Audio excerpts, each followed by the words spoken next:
De diálogo vamos a iniciar esta conversación con el Teniente General Juan Domingo Perón, y por ser Timerman nuestro invitado, le concedemos la primera pregunta. Muy bien. Voy a retomar algo de lo que dijo Villarruel, en el sentido de que el 23 de septiembre se va a decidir el futuro del país. Usted sabrá, general, que hay consenso unánime en los periodistas políticos, nacionales y extranjeros, entre los comentaristas, observadores políticos, en el sentido de que el 23 de septiembre no será más que una ratificación de su tercera presidencia. Es decir, nadie duda en los medios informados que usted ganará las elecciones. De modo que, ya que es así, quizás podríamos enfocar directamente el tema de cómo va a ser la Argentina cuando usted asuma la presidencia. A partir de ahí, ¿cómo ve usted, general, su próximo gobierno? ¿Cómo ve la situación de la Argentina ante este gobierno? ¿Cómo ve usted el proceso económico, la participación de la oposición? ¿Qué ubicación ve a los diferentes sectores del país? Realmente es un tema que sería demasiado largo poderlo explicar totalmente. Yo, en fin, trataré de dar sintéticamente algunas grandes líneas que puedan más o menos personificar en mí una cuestión que todavía está por decidirse por mucha gente que ha estado trabajando y preparando toda esta acción. Sin embargo, como yo he vivido todo el proceso de estos dos gobiernos anteriores, tengo más o menos una información suficiente como para dar más o menos una gran línea en lo político, en lo social, en lo económico, cultural, etc.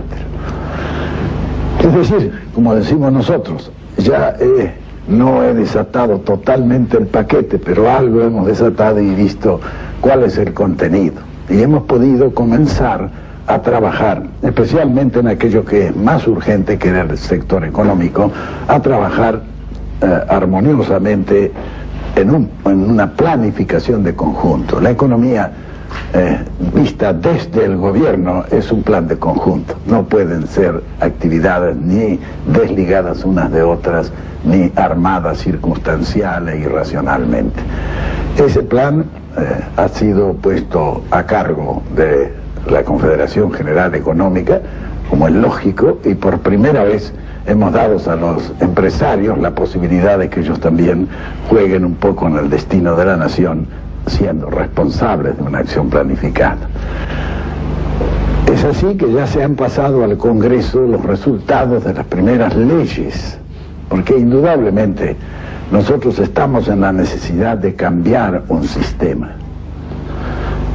Eso que llaman muchos revolución, yo le llamo cambio de sistema.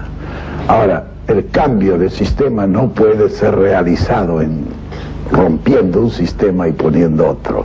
Eso es demasiado drástico y suele resultar como remedio peor que la enfermedad. Pero no ocurre que si usted quiere tan suavemente pasar de un sistema a otro sin romper el anterior, los que usufructuaron el anterior no quieran hacerlo tan simpáticamente. Sí, pero naturalmente el cambio de sistema ha de venir por la modificación y reestructura de todas las estructuras que han dado lugar a eso. Nuevas estructuras, que no es decir, no creo que el sistema se pueda cambiar, lo que se pueden cambiar son las estructuras. Las estructuras que han hecho posible muchas desviaciones y muchas degeneraciones en todos los campos.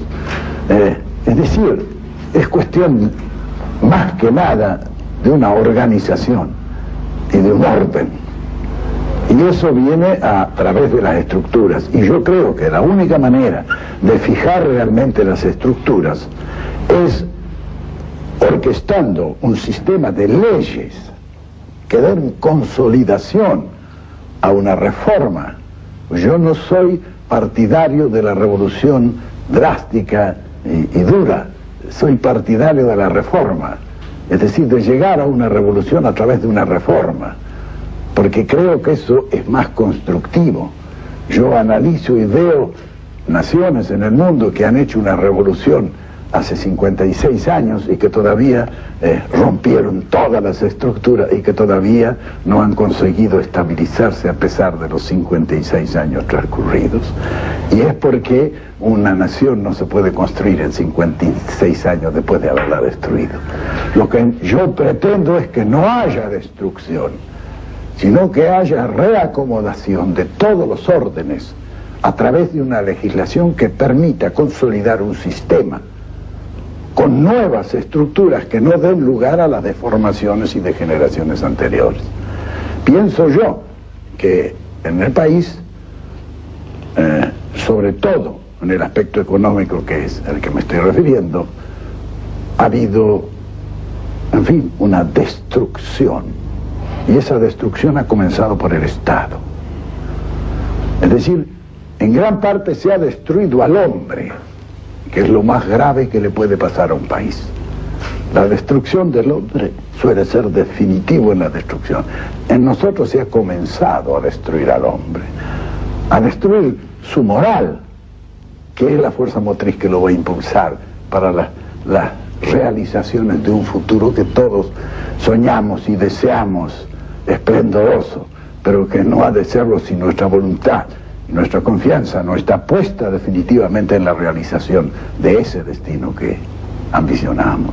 Por eso digo yo, todo este proceso es un proceso de planificación lo más perfecto posible. Se ha comenzado en este gobierno, que todavía no han podido hacer una planificación, porque una planificación es una cuestión de largo aliento. Nosotros hemos dado ya en este sentido en los anteriores gobiernos 2 ejemplos claros, que fueron los 2 planes quinquenales. Pero esos planes quinquenales no se empezaron a aplicar el primer mes de gobierno, como algunos pretenden. ¿Por qué? Y porque no habiendo conocido el detalle de lo que está sucediendo en el país, que es necesario conocerlo, haber hecho un estudio profundo y luego armar una planificación sobre eso es una cosa que no se puede hacer en 2 meses o en 3 meses.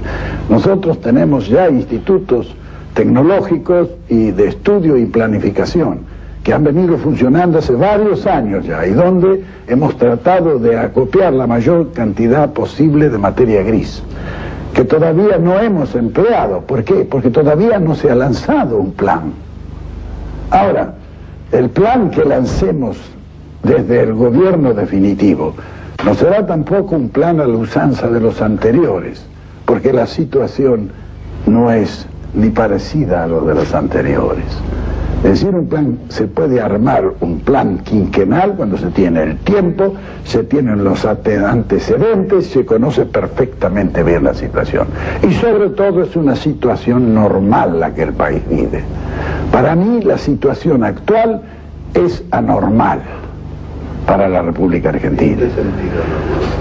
En que todas las formas económicas han sido trastrocadas por maniobras de especulación, y eso no es la economía. Es decir, que nosotros hablamos en el país de un tipo de delincuencia generalizada, que lo vemos en los estamentos inferiores por unos cuantos pobres chicos necesitados que salen a asaltar en la calle o que se dedican a secuestrar gente, etc. Esa es la delincuencia infantil y juvenil que se está... ¿Por qué?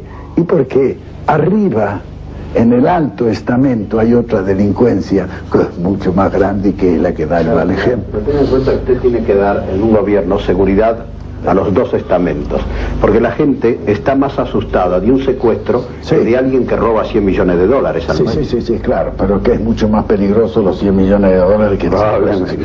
Pero con las 2 cosas hay que terminar, y hay que terminar a través de estructuras que no permitan que tales delincuencias puedan proliferar. Por eso, señor Perrito, general, una vez que se consoliden esas estructuras, para usar un término que está muy en boga, ¿cuál es el modelo de país que usted propone? ¿Qué veremos en esa Argentina? No se puede decir en este momento, y con 3 años de gobierno por delante, 3 años y pico, cuál será la estructura final a la que nosotros aspiramos. Por la simple razón que yo considero que este es un país que que ha de ser gobernado de emergencia. El país está en un estado de emergencia y tendrá que ser un gobierno de emergencia. Piensen ustedes cuando terminó la Guerra Mundial y ahí tienen los mejores modelos. Todos los países europeos que quedaron destruidos. Italia, Francia, no digamos Alemania, que quedó en el suelo totalmente destruido. A ellos no se les ocurrió organizar un gobierno, un Reichstag y tal. Se juntaron todos y dijeron, no, este es un gobierno de emergencia. ¿Por qué? Porque la vida del país está en una situación de emergencia. Y se pusieron a decir, ¿qué es lo que hay que hacer? Hay que trabajar. Se organizó el trabajo y todo el mundo comenzó a trabajar. Y sobre eso comenzaron a construir. Recién, casi 10 años después, comenzó el gobierno a organizarse regularmente dentro de las formas que actualmente tiene. En Italia fue exactamente igual. Y en Francia, cuando termina la reconstrucción, está la Tercera República. La Tercera República es una república socialista. Para reconstruirla tienen que abandonar el sistema y ponerse en un neocapitalismo sin el cual no hubiera sido reconstruida por los que la habían destruido. A través de sus palabras daría la impresión que usted piensa en ese gobierno de emergencia, no digo un gobierno de coalición nacional porque no se adapta un poco a nuestras costumbres, pero un gobierno de unión nacional. Exacto. ¿Y es usted optimista respecto de sus enemigos políticos? Completamente. Yo he conversado con todos ellos. Tenemos ¿Y es usted optimista respecto de sus enemigos políticos? Completamente. Yo he conversado con todos ellos. Tenemos las diferencias naturales que el matiz político da en estas circunstancias, pero toda es gente de excelente buena voluntad y sobre todo de gran capacidad, que no pueden perderse en un momento de emergencia en que el país necesita la inteligencia, la capacidad y la tenacidad de cada uno de los argentinos.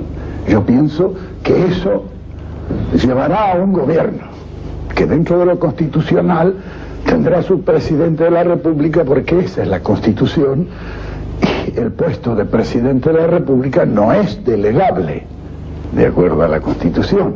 Pero nada impide que el presidente tenga a su lado a todos los hombres que crea útiles para construir el destino del país. Podría hacer generar un poco la institucionalización de lo que podría ser un gobierno de unidad nacional. Exacto. Que podría estar reflejado, por ejemplo, en la institucionalización de lo que usted denomina Consejo de Estado, por ejemplo. Exacto, sí. Yo dije Consejo de Estado por darle un nombre, sí.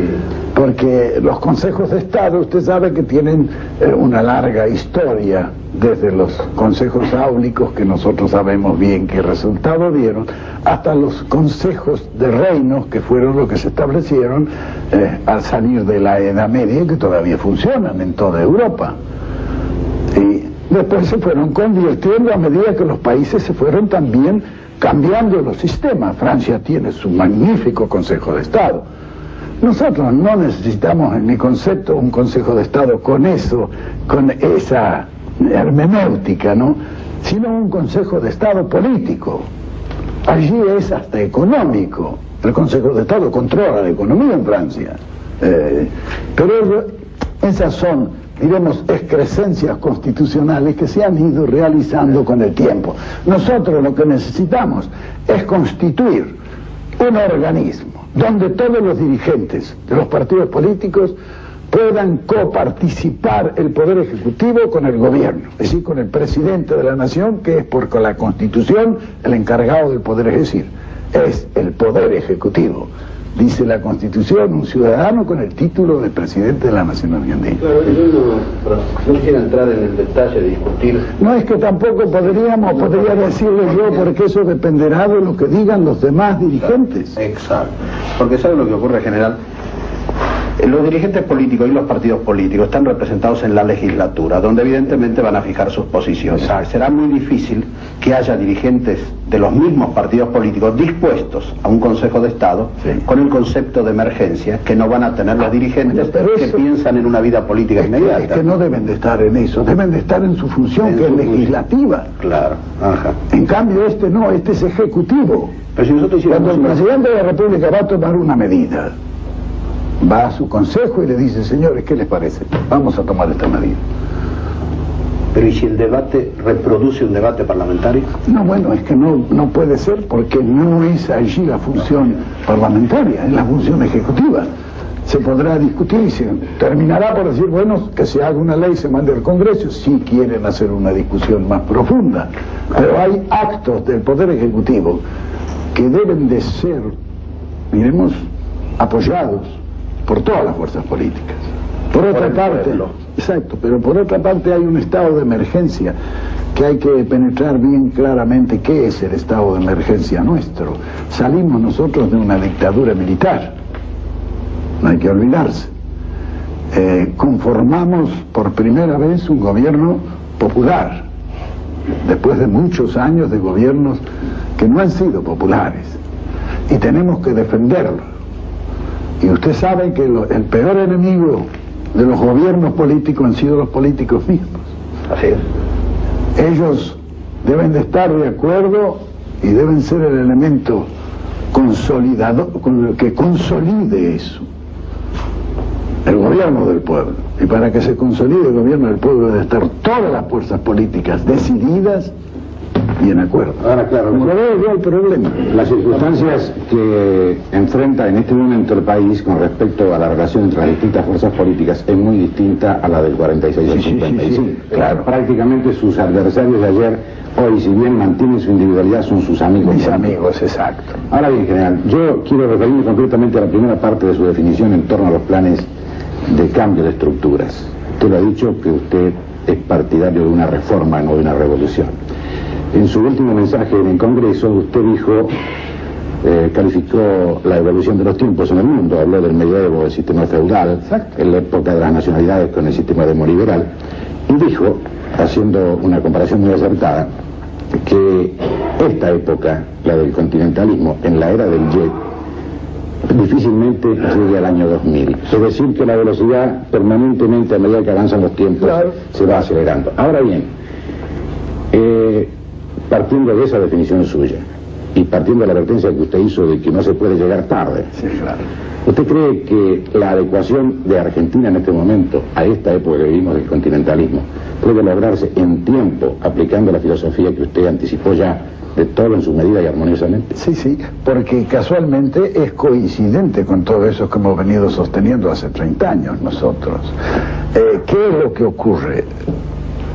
Hay una evolución que es profunda y que nosotros la percibimos por lo que sale a la superficie como consecuencia de esa evolución, que no obedece a nuestra voluntad. No es el hombre el que hace evolucionar a la humanidad, desgraciadamente, sino son un sinnúmero de determinismos y fatalismos históricos que van haciendo eso. Nosotros, los hombres, apenas podemos construir un sistema periférico para colocar sobre esa evolución y poder cabalgar en ella. Eso es consecuencia de ese hecho, es el sistema. El sistema nuestro, el sistema, diremos, que cambia con la evolución. Y este sistema para el medioevo va determinándose en todo con formas sociales o de justicia social. Llámele socialismo y nosotros le llamamos justicialismo. Pero es todo un sistema que ya en Europa está en general desde Rusia internacional y dogmático hasta Dinamarca, que son monarquías socialistas. Ya el sistema está en ejecución en todas esas partes. No hay lugar en el mundo. Todo Medio Oriente son repúblicas socialistas. Toda el África se está estructurando sobre repúblicas socialistas, menos algunas que todavía resisten y que están con la oposición de todos, por cuestiones raciales o por cuestiones X. Ahora, en Estados Unidos hay mucha gente que ya piensa en esa necesidad. Y eso que es el baluarte del demoliberalismo que todavía queda en el mundo. Sin embargo, hay grandes fuerzas que están luchando por esto, sobre todo la juventud. Ahora, nosotros, si esto mismo lo hemos venido diciendo hace muchos años. Porque hemos explicado también por qué es el cambio. El sistema demoliberal capitalista que funcionó durante el siglo XIX y XX es indudable que fue un sistema que a la ciencia y a la técnica avanzó más que en los 10 siglos precedentes. Pero no podemos tampoco ignorar que todo ese inmenso esfuerzo fue realizado sobre el sacrificio de los pueblos, ¿o no? Los pueblos, a través de esa misma técnica y ciencia profundamente evolucionada, se fueron esclareciendo. Hoy un paisano metido en la selva está con su transistor escuchando lo que pasa en el mundo entero. Y eso ha ido esclareciendo a los pueblos. Hoy los pueblos esclarecidos no aceptan el sacrificio. Y si usted le impone el sacrificio, se rebelan.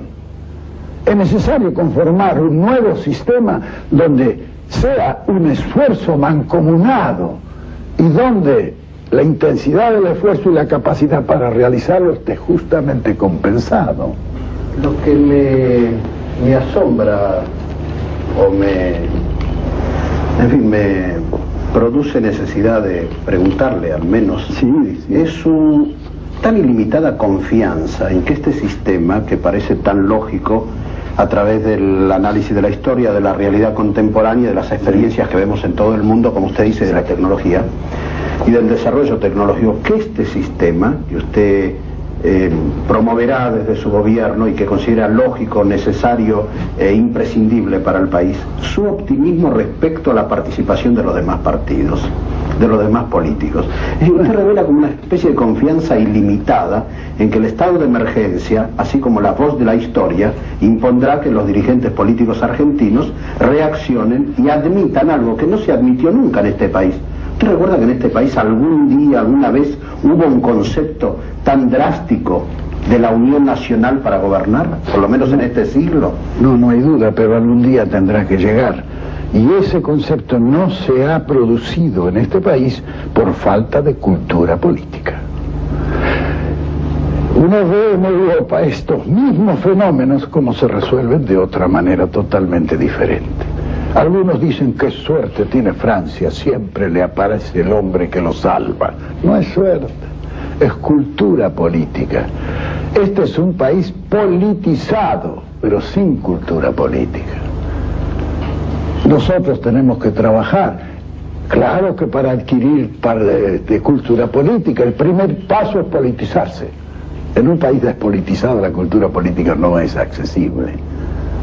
Es decir, politizarlo. Y dentro de esa politización, ahora tenemos que trabajar intensamente para llegar a una cultura política que nos dé esa posibilidad. Por otra parte, este sistema es un sistema de emergencia que dura muy poco tiempo y en el que ya la mayor parte de los dirigentes políticos con quienes he conversado están de acuerdo. Porque esto, claro, estas cosas no hay que hacerlas al día siguiente, hay que hacerlas el día antes. Señor, yo quisiera, tomando la anterior pregunta de Villarruel, que se refería a su conocida idea sobre el continentalismo, usted tiene una frase que ha sido reiterada, en el sentido de que en el año 2000 encontrará a América Latina unida o dominada. Pero también se dice que existe dentro de nuestra América Latina una potencia de carácter subimperialista que podría tener una idea distinta, o por lo menos que quisiera que ese proceso se hiciera con otro signo que usted está propugnando y que podría corresponder a la Argentina y al resto de las naciones. ¿Cómo enfoca ese problema, señor? Bueno, yo creo, de esto nosotros tenemos un ejemplo, y vea, decía Napoleón, los ejemplos suelen explicarlo todo. En Europa, en 1958 se hace el Tratado de Roma. Al Tratado de Roma concurren los 6 países más interesados porque están en plena reorganización de posguerra y establecen una comunidad económica europea, estableciendo 2 grandes vallas de seguridad con el Euratom y con el Pacto del Carbón. Es decir, gente que ya comenzaba a pensar en el gran problema de la actualidad, que es la carencia de materia prima. Y entonces iban asegurándose desde el vamos la materia prima, fundamental para ellos. Esa comunidad económica se forma. De afuera, un país ya, diremos, semi-imperialista, porque Inglaterra, después de Churchill, terminó con su imperio, que fue una de las grandes cosas que hizo Churchill. Ese servía de instrumento a otro imperialismo, que lo alentaba. Y a través de ese subimperialismo se fundó en Europa la Asociación de Libre Comercio, es decir, Asociación Europea de Libre Comercio. A esto le contestó la Comunidad Económica Europea con el Mercado Común Europeo. Cerró la frontera. Ese país que colocaba casi toda su producción industrial en Europa se quedó sin mercado, porque ya otros países no compran manufacturas, quieren fábricas. Ya los tontos se han acabado en el mundo y la mano de obra debe quedar. Entonces, ¿qué es lo que ocurre? Ese país comienza, en un día tuvo que nacionalizar toda la industria ante la amenaza del crack generalizado. Pero al hacer eso, la esterlina, que iba prendida a esa caída, empezó a caer también. Le dieron 2.000 millones de dólares para apuntalar la libra, se apuntaló, pero se apuntaló por un tiempo. Cuando pidieron la segunda, ya no era posible tanto. Entonces, ¿qué es lo que pasó? Los señores sacaron el sombrero, se fueron al mercado común y dijeron: no queremos saber nada del otro, queremos ser del mercado común. Piense que si nosotros hacemos una comunidad económica latinoamericana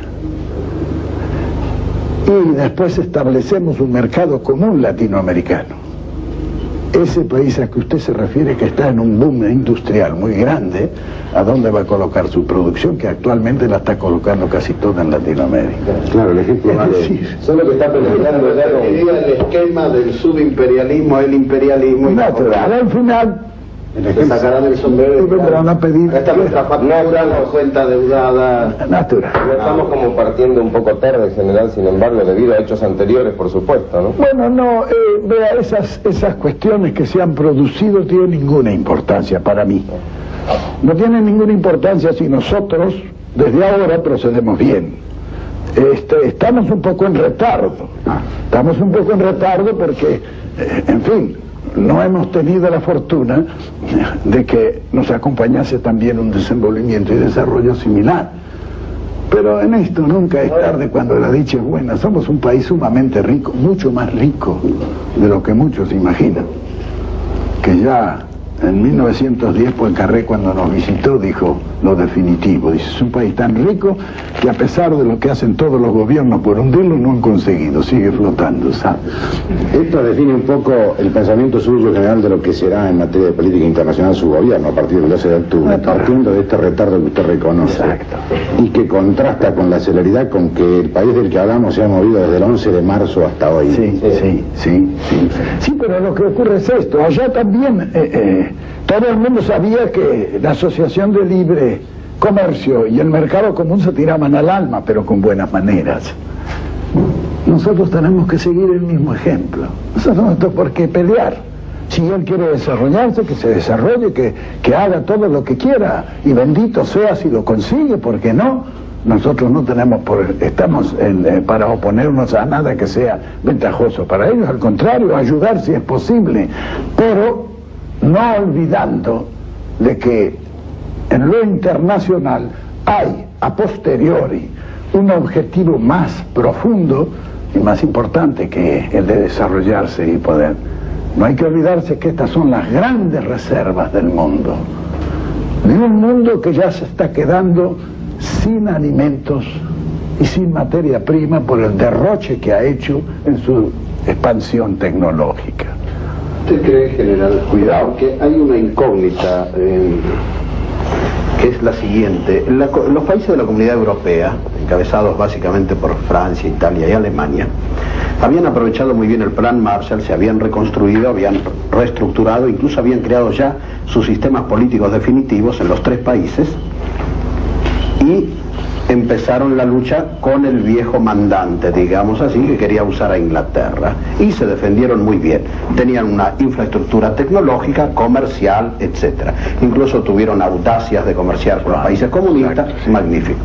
Ahora, acá en América Latina, ¿en qué forma los países que podrían crear una comunidad latinoamericana, descontando a Brasil, que seguramente no querrá, dado sus compromisos con Estados Unidos, pero los otros países tienen las energías, las fuerzas, los capitales, la técnica, o el hecho de que sean la reserva de materias primas del mundo le dará los capitales necesarios y la tecnología necesaria? Eso es lo que está sucediendo. Los ofrecimientos actuales a nosotros son una cosa que me han dejado a mí perplejo. Porque ¿qué es lo que ha ocurrido? Lo que ha ocurrido es que cuando nosotros quisimos desarrollarnos, el mundo estaba infracapitalizado. Había terminado una guerra donde habían quemado los capitales. Toda Europa, es decir, lo más importante del centro de gravedad de la potencialidad tecnológica y económica del mundo, estaban exhaustos. Lo único que ahora están pistones, no saben qué hacer con la plata. Yo le decía a un señor alemán muy importante, se había pensado todos esos miles y miles de millones de marcos que tienen allí, ¿para quién los habían construido? ¿Para quién los habían hecho? Cuando hay 25 divisiones, 45 divisiones en la frontera. Ellos están necesitando sacar sus capitales. Y toda Europa le está ocurriendo más o menos lo mismo. No es el caso de la reconstrucción de ellos, porque en la reconstrucción de ellos fueron 2 problemas muy graves los que se le plantearon. Algo los reconstruyeron, pero los colonizaron. Vino después la segunda etapa, que era la liberación. Y en esa lucha por la liberación fue que se constituyó la Comunidad Económica Europea. Pero su gobierno tendrá que tener bastante imaginación política para lograr eso, porque la Argentina presenta un cuadro y diferentes países latinoamericanos otros. No sé si hay tanta garantía, o garantía sí, pero seguridad, digamos. Sí, bueno, son 2 elementos que yo compulso como de gran importancia. Ya en el mundo actual ha comenzado la guerra por las proteínas. Observe usted que todo el mundo está empezando a plantar soya, y todo el mundo se ha intentado de crear ganado en Argelia, crear ganado en Medio Oriente, en África. No hay caso. Las fuentes de proteínas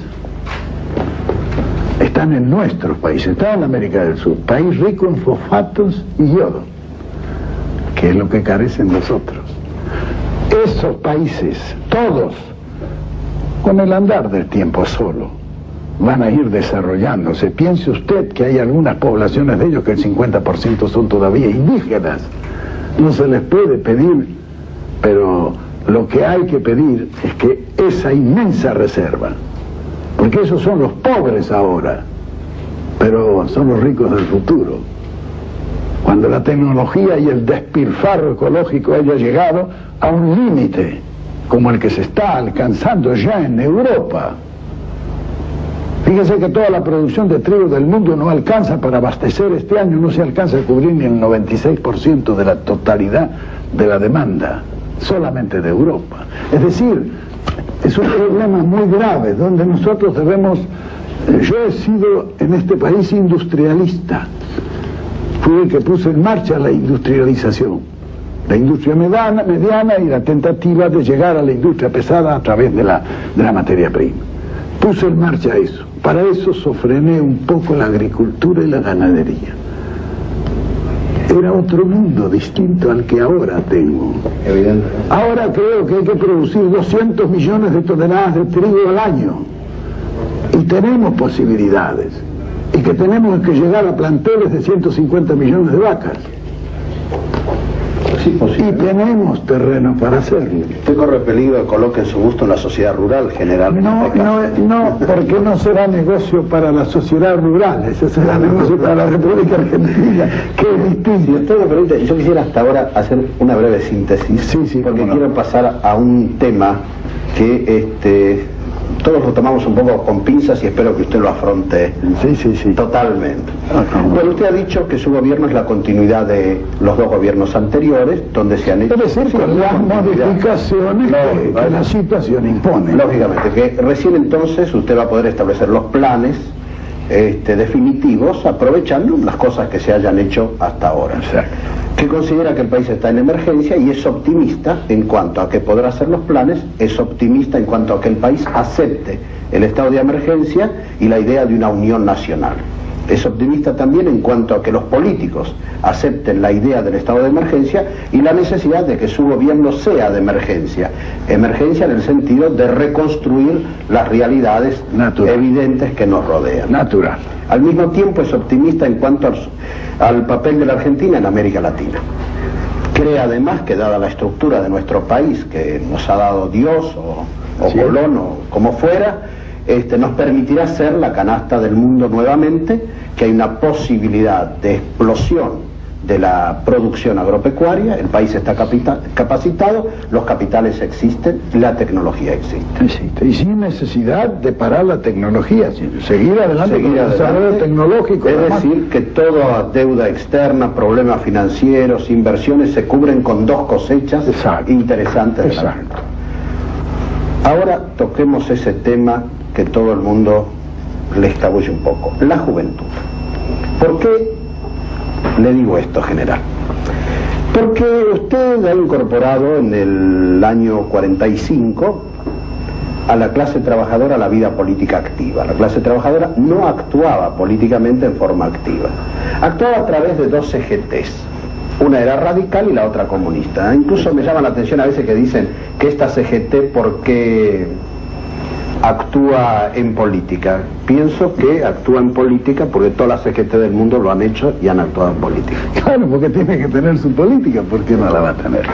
Luego, usted ha incorporado a la mujer a la vida política argentina. Es indispensable. Y ahora ha incorporado a la juventud a la vida política argentina. Exacto. Quería precisamente hablar de la juventud. Perfecto. Encantado. Vea, nosotros en 1945 chocamos evidentemente con una juventud que no nos era favorable. Ya lo creo que no. Porque yo era uno de ellos. Exacto. Sobre todo la juventud universitaria, porque estaba en otras direcciones, no la juventud popularmente obrera, que eso fue la que hizo el 17 de octubre. Porque aquí, cuando se habla de juventud, hay que hablar de todas las juventudes que hay, porque las juventudes imperceptiblemente están organizadas en sectores. Cada sindicato tiene su sector juvenil. Y la Confederación General del Trabajo, en el desfile que hemos visto, y son todos jóvenes. Usted ve que viejo por casualidad vi alguno, eran todos jóvenes. De manera que, es decir, que el país está comenzando a mover por lo más noble que tiene, que es su futuro, es la juventud.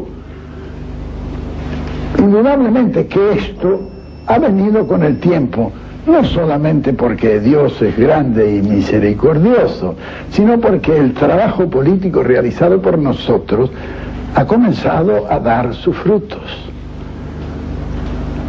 Ese que ayer era el privilegiado, el único privilegiado, hoy es el revolucionario.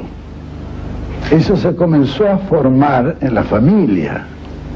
Es decir, que los principios que nosotros destilamos políticamente, malos o buenos, pero que destilamos en la comunidad argentina, en manos de las madres, fueron siendo metidos en los niños de que nacieron hasta que tenían 6 años, precisamente cuando se forma el subconsciente. ¿quién le saca del subconsciente a esos chicos lo que la mamá le metió durante esos 6 años? Por eso los ve a los chicos de 4 o 5 años ahora en la calle, sí, es la madre. Es decir, el dar nosotros la intervención política que la mujer debe tener en la actualidad. Y en países como nosotros, infrapoblados, más importante. Fíjese usted que nuestra población es insignificante frente a la responsabilidad que tenemos para un territorio de casi 3 millones de kilómetros cuadrados. Yo siempre hago el ejemplo y digo, es como si a un individuo le dieran el Sheraton para que viviera, pero que pagara los gastos, ¿sabes? A nosotros nos está pasando lo mismo. Tenemos un Sheraton, hay que pagar los gastos. ¿Y cuántos somos? 24, de los cuales 12 trabajan. Las mujeres no trabajan acá. He visto, es una deserción total de la mujer. De esos, y eso es porque falta trabajo por otra parte también. De eso descartemos los niños, descartemos los viejos y quedarán 7 u 8 millones que son los que cargan con todo. Como siempre digo, descontando también los vagos que los hay, ¿sabe? Bueno, nosotros tenemos que llegar a esa solución. Fíjese usted lo que pasó en China. En China no trabajaba la mujer. Se morían 12 millones por año de hambre. Hoy la mujer trabaja, es decir, que de los 400 millones que trabajaban, que deben trabajar en China, antes había 200 que no trabajaban. Ahora, usted va a las fábricas en China, son casi todas mujeres. Usted va al campo y las mujeres trabajan, y los hombres también. Es claro, son 750. Usted va a las fábricas en China, son casi todas mujeres. Usted va al campo y las mujeres trabajan, y los hombres también. Es claro, son 750 millones que trabajan todos para darse de comer. Allí en China la consigna es simple, cada uno debe producir por lo menos lo que consume. ¿Qué pasaría acá, no? Argentina, si damos esa ley. Pero volvamos a la... Pero tenemos que poner a trabajar a la mujer. En general, la función que le atribuye usted hoy, 1973, a Argentina, a esa juventud, a ese muchacho que Volviendo a la tiene 17, 18, 20 años hoy, y que algunos de ellos... Hace 5 años yo llamé a los que entonces estaban como dirigentes de la juventud y les dije, vean muchachos, yo he analizado profundamente la situación de ustedes. Ustedes están en el movimiento peronista, eran todos del movimiento peronista, pero están en el partido político peronista, partido político que ya a la medida de ustedes no les va a servir. ¿Por qué ustedes no se organizan en una, diremos, en una forma distinta, creando una generación de emergencia? Porque yo ya tenía la idea desde entonces. Y usted ve que hoy hay organizaciones donde hay de todos los partidos políticos en la juventud. Y se reúnen y es decir, la juventud hay que tenerla aparte y no contaminarla, porque para mí, en estos años que han pasado, últimos especialmente, la generación intermedia se ha destruido, por lo menos se ha frustrado. Cuidado, no contaminemos la otra que viene, que es la juventud, y que debe en este momento desprenderse de donde está y conectarse a la generación anterior que también hizo, salteando eso. Utilizando naturalmente todo lo que sea utilizable de esa generación, no es por qué, pero no es muy fructífera en ese sentido. Y los muchachos son los que han de realizar, es decir, no el trasvasamiento generacional de un partido político que no tiene ninguna importancia, el trasvasamiento generacional de la nación argentina, del país. Piense como piense, sienta como sienta el muchacho, que no hay que cortarle las alas, hay que darle alas. Ya el tiempo se encargará de irle cortando las alas. Es decir, que la juventud en este momento juega un papel de reserva para una estrategia inmediata. Claro, y que hay que irlo utilizando. Claro que los muchachos se han exacerbado un poco, por eso que decía Chou En-lai. La juventud es maravillosa, pero no hay que decírselo, Dios me libre si se lo decimos todos los días. No, complementando lo que decía Villarroel simplemente, todavía no es el turno del actuar de la juventud, debe Todavía no, porque el país está en un estado de destrucción. No le entreguemos una cuestión destruida, nosotros que algo podemos hacer, entregarle algo mejor que el que le entregamos, ¿no? Hay hemos dicho un gobierno de emergencia que durará 3 años. De acá a 3 años los muchachos tendrán ya la manija. Esa es una respuesta partiendo de la base. Es muy importante. ¿Puede repetirlo, general? Claro. Sí. De acá a 3 años hay que ir haciendo uno de los muchachos. Exacto. Pero lo curioso es que los muchachos aceptan esta espera únicamente si usted se lo dice. Ah, sí, sí. Nadie más. Además tiene que... Yo todavía solo en diálogo con usted. Sí, todavía no he hablado con ellos, porque he estado esperando una decantación natural, porque tampoco quiero que se transforme el movimiento juvenil en unos cuantos caudillos que giren a un montón de muchachos que no tienen nada que ver ni querer con él. Yo quiero que la juventud que se organice sea con sus representantes fehacientemente juveniles, y que no se utilice el comprarse a algunos chicos que, pobrecitos, han utilizado como medio de vida el estar con un dirigente sindical que le da unos pesos o un dirigente político que le ayuda a vivir. No, eso hay que eliminar eso. Eso ya en la juventud está casi eliminado. Está casi eliminado. Falta lo que decíamos recién, que usted se lo explique. Es natural y yo se lo voy a explicar en su momento. Porque usted sabrá, general, que mucha gente joven, al votar al frente el 11 de marzo, votó por una revolución. Todos votamos por una revolución, pero la revolución hay que hacerla. Y la revolución no se puede hacer a la tremenda y tirando un viejo por la ventana todos los días. No, vamos. Voy a pedir una breve pausa ahora por razones técnicas. En 2 minutos continuamos este diálogo. En un momento continuamos entonces en este diálogo con el teniente general Juan Domingo Perón.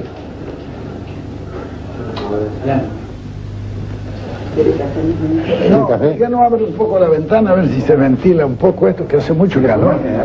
No, gracias, no. Como pueden ver ustedes, la parada técnica ha tenido que ver con la duración del cuádruple, la duración del rollo de video en donde se grababa, y Perón está lo suficientemente distendido, sobre todo después de que se le anunció que terminó el rodaje, digamos, el rodaje de la entrevista, como para pedir que abran la ventana, que hace calor, en fin, una situación absolutamente cotidiana y creo que muy difícil de ver. En todas estas películas que estamos viendo de Perón hay muchas frases célebres, ¿no? O sea, hacía chistes. Perón era muy citable, y de hecho lo fue, lo sigue siendo, ¿no? Vamos a ver entonces la segunda parte de este material absolutamente inédito, esta entrevista con Perón realizada por Maidana, Villarruel y Timerman. Hemos analizado en esta primera parte del programa varios temas que consideramos de gran trascendencia y usted ha dado algunas respuestas muy concretas con respecto a cómo ve usted el país hoy y cuáles serán sus objetivos a partir del 12 de octubre. Pero probablemente muchos de nuestros televidentes querrán que hablemos con usted de temas un poco más actuales, quizá un poco más cotidianos. Yo le propongo, por ejemplo, uno, para pedirle una definición. Usted ha hablado hace muy poco tiempo de que su movimiento también debe institucionalizarse. Muy gráficamente dijo que terminó la época del dedo y que ahora son las bases las que deben elegir a sus dirigentes. Exacto. Mi pregunta concreta es esta. ¿Dentro de cuánto tiempo cree usted que en su movimiento los afiliados podrán elegir por el voto directo a sus representantes y a sus autoridades? Bueno, yo comenzaré por decirle que siempre he tenido la aspiración de que el movimiento fuera un movimiento institucional. Pero los hechos me han obligado a, en vez de realizar una dirección política del movimiento, a realizar una conducción de lucha. Y la conducción, por antonomasia, debe de ser obra de un conductor, no de dos. Napoleón solía decir que es mejor un mal general que 2 buenos. Y esto es lo que nos ha obligado a nosotros a seguir una conducta de acuerdo con los acontecimientos. Una dirección no hubiera sido posible. Cuando en 1955 cayó el gobierno constitucional, nosotros comenzamos por decir, bueno, ahora menos que nunca, no se podía organizar porque no estábamos fuera de la ley, perseguidos y con todos los inconvenientes. Formamos comandos de exilados en todos los países alrededor y desde allí hicimos son comandos intermedios. Desde ahí dirigimos toda la acción para que el movimiento, a pesar de todo, no se disociara. Bien, pero yo cuando caí empecé a pensar que el hombre no suele vencer al tiempo. Lo único que vence al tiempo es la organización. Y que si no queríamos que nuestro movimiento muriera conmigo, porque yo no creía que iba a vivir tanto como estoy viviendo, en fin, teníamos que darle el mayor grado posible de institucionalización. Y así comenzamos ya a hacer las primeras, pero sin resultado. Parece difícil que un movimiento gregario, con el creador de ese movimiento, pueda institucionalizarse. Es una cosa que por lo menos no conozco muchos casos en la historia que se hayan producido cosas semejantes. Entonces dije yo, pensando teóricamente, vamos a hacer una simbiosis, como se produce en botánica, que se siembran dos árboles juntos y crece un tercero que tiene algo de los dos, pero que no es ninguno de los dos, y para ir arrimándonos a una organización realizada, como digo, por una simbiosis. Me mantuve yo y tenté de hacer los organismos. No fue posible. Ahora, naturalmente, la situación ha cambiado. Ahora no estamos proscriptos, ni está el partido ni el movimiento fuera de la ley. Porque el nuestro, por ser un movimiento, no puede tener una estructura rígida por otra parte, porque está compuesta por 4 sectores. Uno es el sector realmente político, donde está la rama masculina y la rama femenina, que no hemos querido juntar nosotros por razones orgánicas. Después está la organización sindical, que nosotros la hemos considerado siempre como la columna vertebral de nuestro movimiento, y en realidad ha sido así. Los trabajadores han sido la columna vertebral que mantuvo enhiesta a la organización. Le doy una interrupción, sí, a propósito de la organización sindical.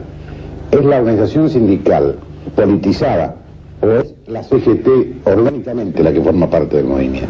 Bueno, nosotros, para que cubrir esa especie de tabú que hay, que las organizaciones no deben intervenir en política, le hemos creado un fusible, que son las 62 organizaciones que se encargan de la política que ha de seguir la CGT. La CGT en su trabajo específico no hace la política. Ellos hacen la parte gremial, pero las 62 organizaciones es la que conduce políticamente a la clase obrera organizada. Porque eso es claro, son formas para evitar los ataques directos, etcétera. Porque esto es un cuento demasiado viejo, nace con las organizaciones sindicales, que la burguesía francesa, encargada por Napoleón de organizarla, le dejó el derecho de combatir por 10 centavos de aumento, mientras creó simultáneamente los partidos políticos que orquestaron las leyes que le negaban todo progreso. Desde ahí viene el tabú de la norma. Pero ¿es posible que exista una organización sindical que no tenga su propia política? En ninguna parte del mundo existe. Claro, no puede quedar al margen del proceso. Es natural, son ciudadanos como los demás con los mismos derechos. Ahora, indudablemente que es eso que constituye el movimiento peronista. Debe de tener una organización, pero cada rama debe de manejarse totalmente autónoma de las otras. Todas ligadas a un comando superior o un consejo superior, que es el que dirige el movimiento. Pero la conducción es de las partes. Es decir, como la lucha de las partes es táctica, la conducción de las partes es por los agentes de las partes. Y esa es la organización que nosotros estamos ya dándole al movimiento. General, yo le pregunté esto porque es uno de los temas que más preocupan en este momento a la opinión pública de todos los sectores. Usted no desconocerá que durante 18 años mucha gente estuvo deseando su desaparición física y hoy no quieren que usted ni siquiera se resfríe. ¿Lo sabía? Sí, algo de eso me ha llegado, sí. Por otra parte, es que precisamente cuando me voy a morir ahora, cuando ellos, claro, han esperado mucho. Por otra parte, otro sector muy importante de opinión pública, incluidos sectores importantes del justicialismo, se hacen en los corrillos políticos, en la mesa de café, en su propia casa, esta pregunta. ¿Y después de Perón qué? Después de Perón, una institución. Que a eso venía mi pregunta anterior. Exacto. Del movimiento. Una institución o una disociación que es peligrosa, que es la que tenemos que evitar. Ahora, yo creo que dadas las circunstancias actuales y conociendo profundamente el movimiento como lo conozco, yo creo que ya no hay peligro de disociación. Y eso ha sido debido a que nosotros no hemos conducido nunca el movimiento en una forma rígida ni ajustada. No. Nosotros lo hemos hecho con una gran amplitud y una gran ductilidad. Algunas veces me decían que cómo yo permitía, que sí señor, yo permito todo en el movimiento. A nosotros no tenemos prejuicios de ninguna naturaleza, porque así tienen que ser los movimientos. Tenemos hombres de extrema derecha y tenemos hombres de extrema izquierda. Nunca me olvido que cuando organizamos esto, vino un día el ministro de Relaciones Exteriores, que era un conservador, el doctor Remolino, conservador de Córdoba, casualmente, secretario de Julito Roca, fíjese usted. Bueno, viene y me dice, sí, yo había puesto allí a Borlengui, a Bramulio, un montón de muchachos que venían del socialismo. Y me dice, pero usted está colocando todos comunistas ahí, me dice. Y le digo, yo no se aflija, Remolino, es para compensarlo a ustedes que son reaccionarios. Debe ser un equilibrio. Pero el movimiento siempre ha sido así. Yo creo que los movimientos de este tipo hay que dejarlos funcionar libremente, es decir, constituir un cuerpo orgánico, no muy ajustado a preceptos, no, para que se defienda de por sí. Yo creo que pasa en el organismo institucional lo que en el fisiológico. Si nosotros no tuviéramos autodefensas, habría desaparecido el hombre ya hace años de la Tierra. Se conserva por esas autodefensas, no por los médicos ni los antibióticos, pero esas autodefensas se producen por la generación de anticuerpos de los propios gérmenes patógenos que entran al organismo. En lo institucional debe ser igual. Algunas veces me dice, fulano es un traidor, déjelo, le digo yo, cuídelo, ese está generando anticuerpos que van a ser las autodefensas del movimiento. Es decir, hemos dado esa. Sí. Por eso nuestro movimiento, a pesar de todo, ha subsistido. A través de muchos episodios. De muchos. Hablando de otras estructuras que existen en el país también, las Fuerzas Armadas. En la Argentina hay un tic, que todavía no ha desaparecido, lógicamente, de que cada vez que ocurre un hecho importante uno dice, voy a ver qué piensan las Fuerzas Armadas. Entonces siempre hay un amigo coronel o comodoro o vicealmirante, etcétera, etcétera. Después el último gran episodio político que ha vivido el país ha sido el desfile ante la CGT el último viernes. Lógicamente más de uno dijo, bueno, ante esto, especialmente ante la demostración de la juventud peronista, vamos a ver qué dicen las Fuerzas Armadas. Y bien, hablemos de las Fuerzas Armadas. ¿Cómo las ve usted en su próximo gobierno? Yo soy un general con 45 años de servicios continuados. De manera que de ese oficio algo sé. No mucho, pero sé algo. Yo político soy solamente aficionado. Mi profesión es conductor. Yo me cultivé como conductor desde que empecé a estudiar. Es decir, creo que el oficio más elevado de la jerga militar es el conductor, es el vértice Muy bien, de manera que conozco perfectamente bien a las Fuerzas Armadas, como conozco también profundamente sus deberes y sus posibilidades. Yo creo que a las Fuerzas Armadas hay que dejarlas tranquilas, que trabajen en su misión específica, que la tienen. Ahora, ellos, ¿en qué deben conectar con la fuerza política? Sí, señor, tienen que conectar con todas las fuerzas, porque hoy la guerra es la nación en armas, ya no es un ejército que sale a combatir con otro ejército. Hoy es un país contra otro país, donde todo lo que se puede emplear se emplea en esa guerra. Es decir, es la etapa de las naciones en armas. Son naciones en armas las que combaten. En consecuencia, los militares son un sector de esa nación. En la guerra misma, la guerra no es un asunto ya solo de los militares. es de los políticos. Es de los políticos que preparan diplomáticamente la situación. Algunas veces las guerras se ganan a través de la diplomacia y se pierden también a través de una diplomacia. Cuando la diplomacia ya no da más, entonces se emplea la fuerza. Es decir, la guerra no es sino la continuación de la política por otros medios. Así dice Clausewitz, que es el clásico de la guerra.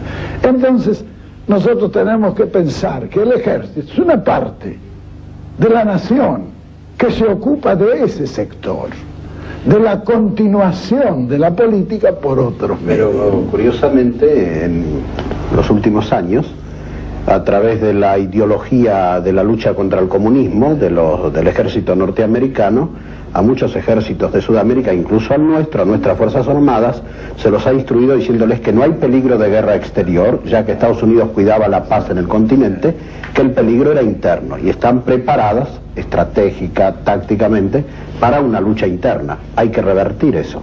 Lo natural es que ese ha sido un trabajo que yo ya lo he explicado. Comienza en 1956 en la primera resolución. Exacto. Allí se prepara eso. Se prepara para tomar a través del Pentágono y sus relaciones. Hoy se está realizando un acuerdo entre comandantes en jefe para la defensa continental en Venezuela.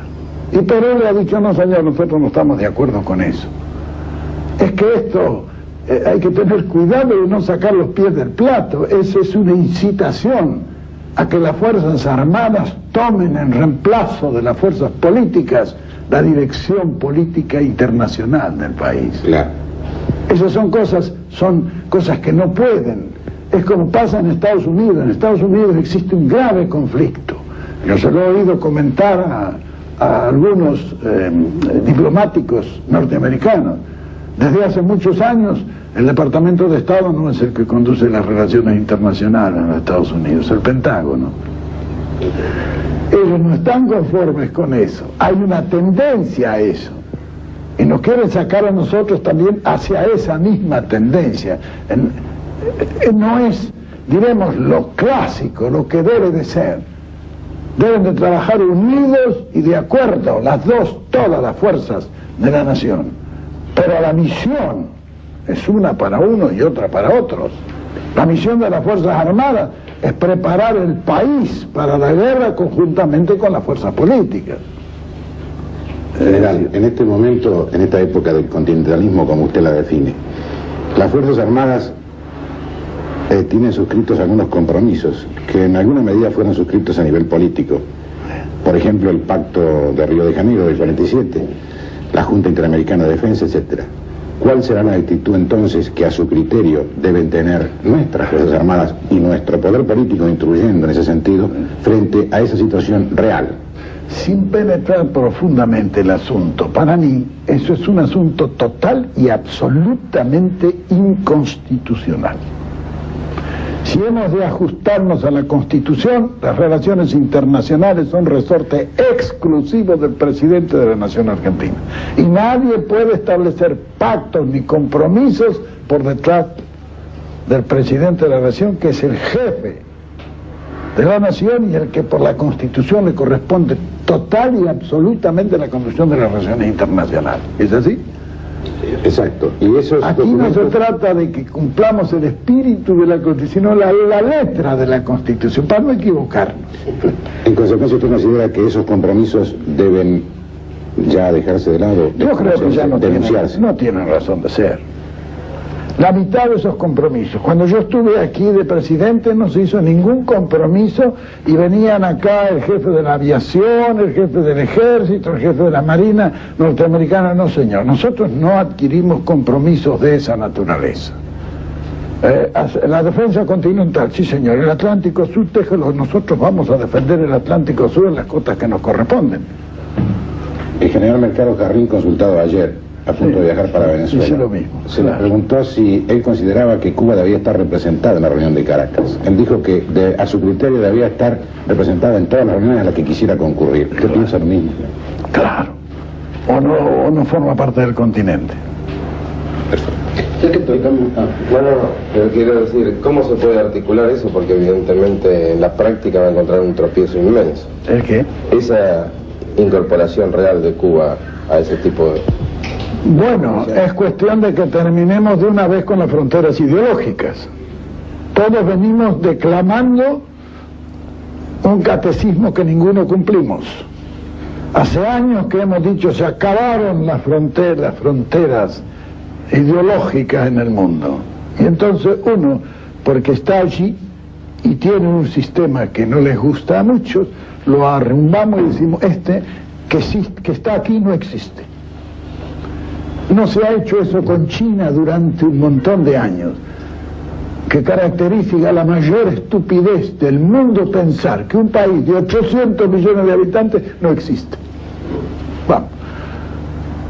De eso traslado a Cuba y es exactamente igual. No son los sistemas de aislamientos ni de castigos infantiles los que deben regir la política internacional. Hay cuestiones mucho más graves, mucho más grandes y mucho más importantes. Ya que estamos con Cuba, la Argentina ha ofrecido y Cuba ha aceptado créditos muy importantes que darían trabajo a una serie de sectores industriales del país, claro, en el campo de las manufacturas, maquinarias, automotor, ferrocarriles, etcétera, etcétera. Lógicamente aparecieron los críticos de esa medida. Que cómo dábamos plata si no teníamos. Especialmente al Sogaray Manrique, claro, que insisten que hemos regalado a Cuba 1.200 millones de dólares. Explíquenos su opinión. Son los primarios.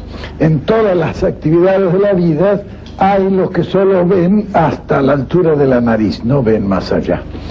Y hay hombres que suelen saber comerciar y otros no. Ellos han demostrado cuando actuaron que no sabían comerciar. Porque el darle a un país cualquiera un crédito es lo que nos han venido haciendo a nosotros durante 2 siglos. Ese que nos daba el crédito no ponía un centavo. Lo poníamos nosotros en crédito ante los bancos donde se descontaban los documentos. Si a nosotros nos lo han hecho durante 2 siglos con ventaja para los que lo hicieron, ¿por qué no vamos a hacerlo nosotros también en las mismas condiciones que lo hicieron ellos? Esta gente cree que nosotros sacamos del Banco de la Nación 1.200 millones de dólares. No lo creen, lo dicen nada más. Sí, bueno, eso imagínense, cuando se dicen esas cosas, ¿qué va a decir uno? Pero los que realizan estos es gente de negocios que sabe lo que es un negocio y lo está realizando al negocio. General, usted decía recién. De eso, desde que damos empezamos a estar beneficiados. Claro, crítica sí es fácil, pero que lo vean al ministro de Economía, que él sabe lo que hace. General, usted decía recién que está asombrado de los ofrecimientos que se están recibiendo en este momento. Me imagino que se refería a posibles inversiones, empréstitos, etc. De todo, es decir, como en botica. Como suponemos que hace falta capital en este momento en el país, especialmente para cambiar las estructuras, como usted ha dicho, quisiéramos saber de dónde cree usted que va a llegar la mayor afluencia y si ya hay algo en concreto de algún sector. Cuando la limosna es grande hasta el santo desconfía, ¿sabe? Nosotros tenemos que tomar los que nos convengan porque hay muchos. Tomaremos en el orden de la conveniencia los créditos, esas cosas. Que por otra parte todos esos créditos que se pueden pedir para la República Argentina no son una gran obligación, en cambio son en este momento una gran ayuda. Y se tomarán en la medida que sean más convenientes, porque no todos vienen igual. Claro. Hasta ahora lo que se ha tomado han sido con unos intereses leoninos. Ahora se han bajado, son los intereses más bajos del siglo lo que se están compulsando en este momento para todos los empréstitos. ¿Y a qué se debe ese cambio? Bueno, en que la gente cree que esto es una inversión segura, porque el dinero es lo más cobarde que hay. Mientras ha fallado esa seguridad, la gente no ha querido, ni aun cuando le pagaran grandes intereses. Es preferible ganar la mitad del interés en una operación segura que ganar el doble en una que puede perderlo todo. Y eso lo miran todos los comerciantes, que son los que hacen esta clase de operaciones. General, puede parecer un enfoque simplista, Sí. pero de todas maneras a algunos de nuestros espectadores se les ocurre ir a decir que usted está trazando algo que parece un cuadro muy fácil de hacer. ¿No se va a lesionar algún interés que reaccione muy violentamente? ¿No se va a tener que enfrentar a alguna situación propiamente difícil y sacrificada? Mira, yo no he visto nunca a nadie que pueda hacer una tortilla sin romper algunos huevos, ¿sabes? Bueno, pero en esas cáscaras hay nombres concretos, ¿no es cierto? Sí. Es decir, hay que saber. Sí, claro, hay que tratar de hacerlo lo más pasable posible, pero no todo se puede hacer a gusto de toda la gente. Claro, hay algunos que van a ser lesionados, no en sus verdaderos y genuinos intereses, sino en los excesos que sus intereses han tenido tras de ¿Se sí. siente usted con poder y fuerza para enfrentar a esos intereses? Ah, sí, no, porque la ley es poderosa, sabe cuándo se la hace cumplir. Es cuestión de hacer la legislatura correspondiente, que nos tienen parado un poquito en el Congreso, que ayer he pedido que nos ayuden, que no nos duerman esas cosas. Cuando se establece el Congreso, que ayer he pedido que nos ayuden, que no nos duerman esas cosas. Cuando se establece una legislación que es justa, empecemos por ahí, no es nada injusta la ley. Es decir, nosotros tenemos derecho de aceptar los que vienen aquí a ayudar al país y tenemos derecho de rechazar a los que vienen a explotarnos. Porque la justicia no nos obliga a ser estúpidos, ¿no? General, entre el 11 de marzo y el 25 de mayo, y especialmente en los días posteriores a su visita a Roma, donde usted recibió por primera vez al doctor Cámpora, en ese momento electo, comenzaron a crearse una serie de expectativas y especulaciones con respecto a la posibilidad de que de la zona del mercado común europeo, Europa Occidental, se produjera una verdadera gran afluencia de inversiones hacia el país. ¿Hay algo de eso? Está todo en estudio y en marcha, y algunos ya en ejecución algunas cosas. Solo que esto hay que hacerlo con prudencia, la gente que hace esto tiene que estudiar profundamente, porque en esto siempre hay, en cada ofrecimiento, ¿sabe? Hay un riesgo. Es ese riesgo el que hay que estudiar. Usted acaba de reiterar algo que había dicho en el Congreso. He pedido a los legisladores que nos ayuden, que se apuren con las leyes. Eso me induce a pensar que esas leyes son las que usted adoptará para hacer sus planes económicos. Bueno, son el punto de partida. El punto de partida. Porque después se orquestará toda una legislación que ya acompañe todo esto. Natural. Esto es indudable, el producto de estudio de mucho tiempo ya, lo más elemental. Es decir, es como aquel que tenía abierta la caja y que todos los días le sacaban la plata. Bueno, se echó la caja, le echó la llave, ahora vamos a ver en qué condiciones se abre la caja, ¿no? Es lo que se está haciendo ahora. Hay ya que hemos pasado revista un poco a tantas instituciones y estructuras argentinas, hay una también que está jugando un papel importante en la política y que además tiene sus propias contradicciones internas, la Iglesia. Sectores de la Iglesia han apoyado mucho al peronismo combatiente, otros lo han mirado de otro modo, con más reticencia, pero evidentemente la Iglesia quiere participar en la vida nacional, quiere tener mucho que decir en el campo social, político, económico, cultural. ¿Cómo ve usted el papel de la Iglesia en su gobierno? Bueno, la Iglesia sostiene un reino que no es de este mundo.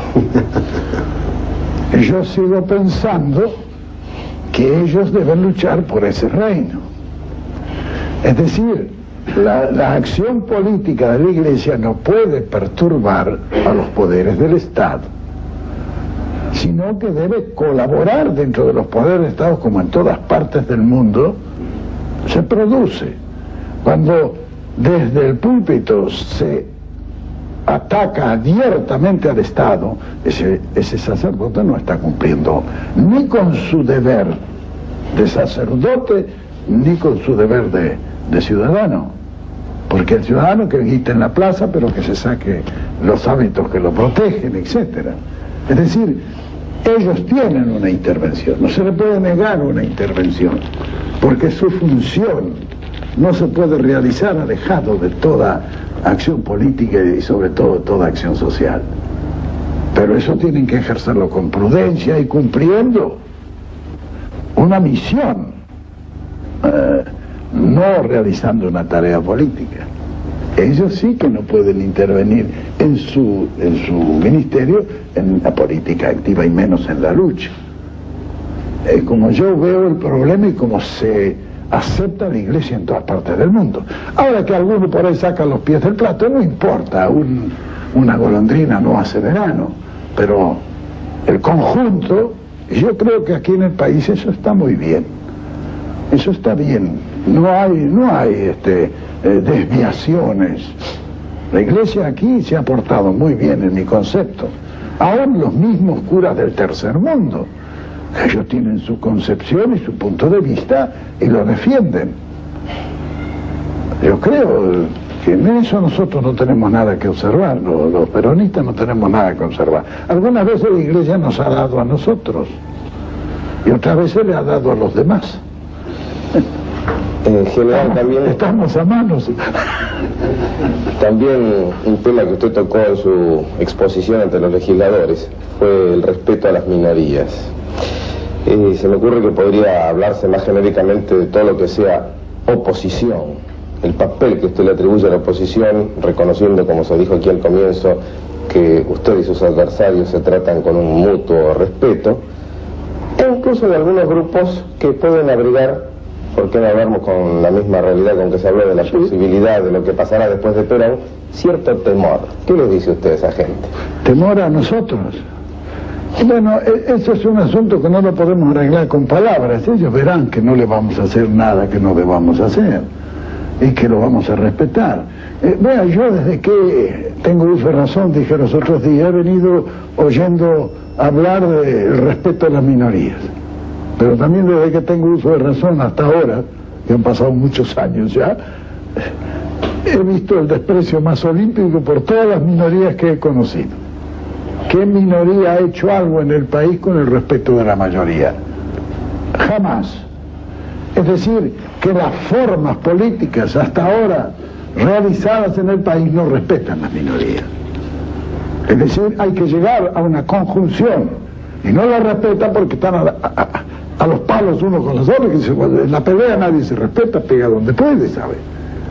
Entonces hay que suprimir esa lucha, que es irracional. Porque si los dos están luchando por la misma cosa no tienen por qué matarse a palos. Entonces, lo que yo creo que hay que hacer es llegar a un acuerdo con esas minorías y trabajar con ellas y incorporarlas. Si en las minorías hay valores perfectamente apreciables que han de utilizar. ¿Cómo se incorporan? Yo recuerdo que en la vida política argentina, la única vez que un presidente aceptó un ministro que no era de su partido es el caso del doctor Frondizi, que aceptó de ministro de Economía al ingeniero Alzogaray porque las Fuerzas Armadas se lo impusieron. Si no, lo derrocaban o le creaban una crisis. No recuerdo otro caso de civilización política, digamos así, entre comillas, en la Argentina. ¿Cómo ve usted esta incorporación de la minoría, esta incorporación del prójimo a su gobierno? Creo que hay que ir, en esto el apetito viene comiendo. Hay que comenzar, en mi concepto, a unir en una organización de cualquier tipo. Yo he hablado de un consejo como podría haber hablado de un organismo X. Lo que surja de la realidad. Exacto.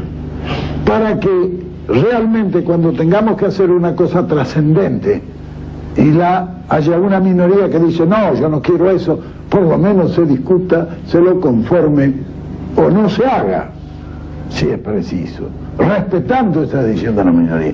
Cuando comencemos a respetar a la minoría, entonces las minorías también comenzarán a respetar a las mayorías, porque ese ha sido otro factor, que las minorías se tiran a muerte contra la... Es decir, como si se tratara de otro país y de un enemigo ancestral, ¿no? Y lo empieza a calumniar y se hace... Bueno, ¿qué construye con eso? No existe bueno, eso está dirigido desde afuera, no desde acá. No ha existido una sistemática denigración de los hombres políticos. Así que podríamos decir que en la Argentina hubo mucho más tiempo, falta de respeto de la minoría por la mayoría que a la inversa. Exacto. Porque son las mayorías las que tienen que estar preocupadas. Exacto, porque nunca se las ha respetado tampoco. Es decir, a la minoría, como todas las fuerzas políticas que quieren utilizarlas, hay que ganárselas. Así como uno se gana un adherente para que vote, hay que ganarse un amigo allí para que colabore, en beneficio del Estado, no hacia la fuerza política propia. ¿Por qué? Que sea un enemigo mío, pero no del país. Y si yo hago algo bueno para el país, que él no esté en contra de eso bueno que hago el país solo porque es opositor o porque es minoría. Eso es destructivo, eso es negativo. General, como político no es aceptable. General, en este análisis de la realidad argentina 1973 que estamos haciendo, no podemos eludir un tema que es precisamente una candente realidad. En mayo de 1969 se produce la primera, digamos, explosión social de un sector del pueblo, el de menores recursos, que durante 3 años se vio sojuzgado un poco por la fuerza de una dictadura militar. A partir de ese momento nace en el país un fenómeno nuevo, el de la resistencia armada en una u otra forma, que poco a poco va derivando a lo que hoy es la guerrilla. Exacto. Yo quisiera saber, ¿cómo ve usted este fenómeno que muchos pensaron que iba a terminar el 25 de mayo y no ha terminado? Yo de eso sé bastante, porque como decía el cura del crucifijo, lo conocí naranjo a ese, todavía no lo habían hecho. Yo estaba precisamente en París cuando eso nació. Eso es una creación de algunas fuerzas de izquierda insatisfechas y otras que sistemáticamente niegan la posibilidad para los partidos marxistas de poder progresar dentro de la ley. Esto es una cosa que vean, es curioso. Muy pocos países de la Tierra, las organizaciones marxistas han podido progresar dentro de las leyes.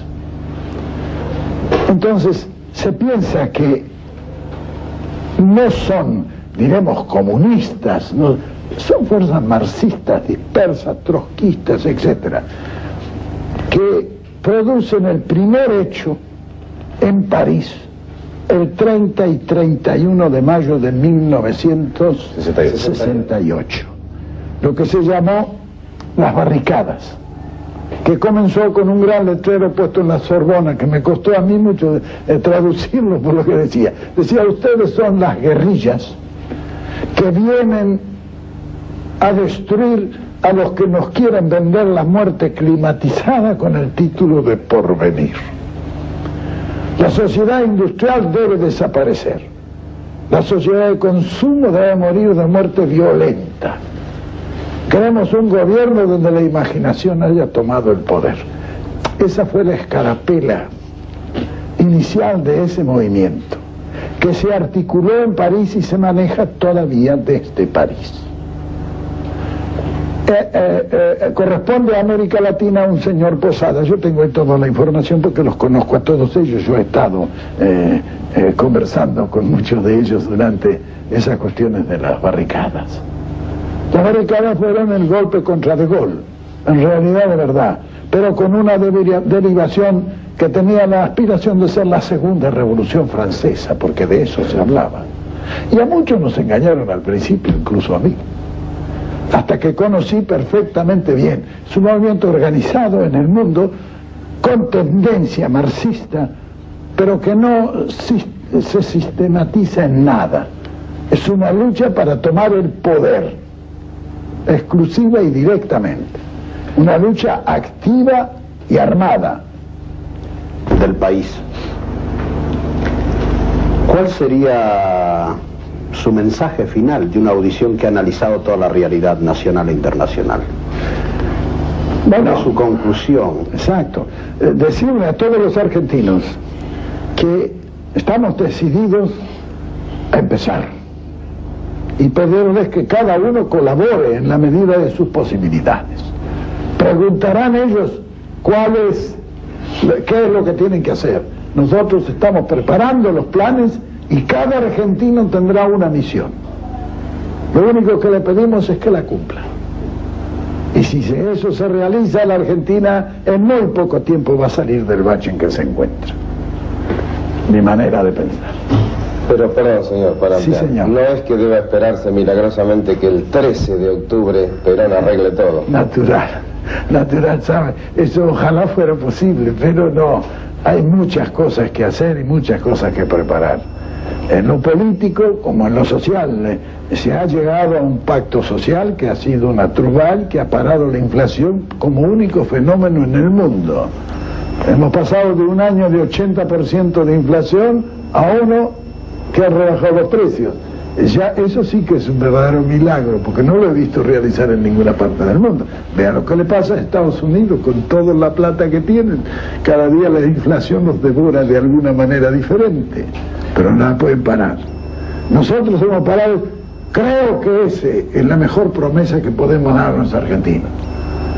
Es decir, no le vamos a aumentar mientras no podamos los medios para su felicidad y tranquilidad personal, pero sí vamos a impedir que otras fuerzas los sumerjan debajo de la línea de la vida que debe mantener. Yo recuerdo, general, que ese pacto social está inserto en su documento de 10 puntos de agosto del año pasado, y evidentemente se está cumpliendo y sigue contando con su aval, pero no debemos desconocer que dentro de las fuerzas que componen el frente hay algunas que lo cuestionan. Sí, naturalmente. Yo no creo que todos algunos pueden ser perjudicados, pero en esto si podemos perjudicar al 5% para favorecer al 95%, creo que es una medida que es necesario tomar. Las medidas del gobierno generalmente son así, no favorecen a todos. Al que ha estado especulando hasta ahora, claro que lo va a perjudicar, pero es que la especulación no es lo que nosotros queremos. Es decir, nosotros queremos que ese hombre que está trabajando allí en su negocio se haga rico, sí, pero se haga rico en unos cuantos años. Estos quieren algunos hacerse ricos en la semana.